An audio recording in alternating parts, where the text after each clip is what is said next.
Mae Cymru bach yn ganolbwynt i'r byd, efallai'r bydysawd. Mae popeth yn cysylltu nôl i ni mewn ffyrdd basach chi falle ddim yn rhagweld. Awn ni o Guardians of the Galaxy I Sean Coffey mewn 2 funud? Prif gymeriad Guardians of the Galaxy yw'r lovable rogue Star-Lord wedi wario gan y lovable rogue Chris Pratt. Pratt. Mae tad Star-Lord yn cael ei wario gan Kurt Russell. Sdim lot yn sylweddoli bod Kurt wedi dechrau ei yrfa yn actio fel plentyn yn ffilmiau Disney. Ond mae'r link rhwng Russell a Disney yn ryfeddach fyth. Yn ôl y sôn, y geiriau olaf a ysgrifennodd yr hen Walt oedd Kurt Russell.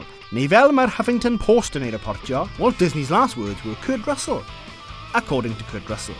Ond dyn ni ansicr bod Walt Disney wedi cynhyrchu'r ffilm Snow White a gafodd ei ryddhau gan RKO Radio Pictures. Mae'r 3 llythyren yma nawr efallai'n fwy enwog fel finisher Randy Orton. Ond cyn iddo tyfu I fod yn apex predator, mi roedd Randy yn y Marines, gafodd e dishonourable discharge. Mae'r Marines yn gallu frolio am fwy o aelodau enwog, ond basach chi falle ddim yn dyfalu'r un yma.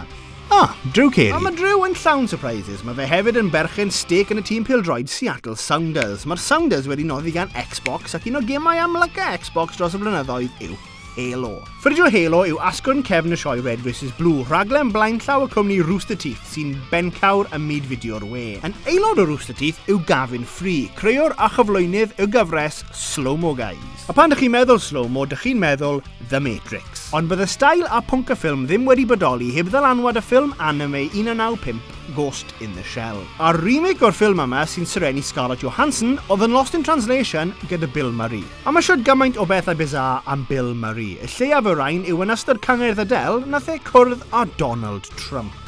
Mae yna miliynau o dilweddau o Donald Trump a rhywsut yr un lleiaf erchill yw'r portread a greuwyd gan artist o'r enw James Ostra. Ond nid paint y defnyddiodd James, portread o offal. Ac enw arall am offal yw Lights. Lights hefyd yw album cyntaf Ellie Goulding, ac Ellie Goulding yw subject y can Don't gan Ed Sheeran. Ysgrifennodd Ed Sheeran Thinking Out Loud gyda'r singer-songwriter Amy Ward sy'n briod i'r actor Alena Brimley oedd yn conpatch yn ate gyda pwy?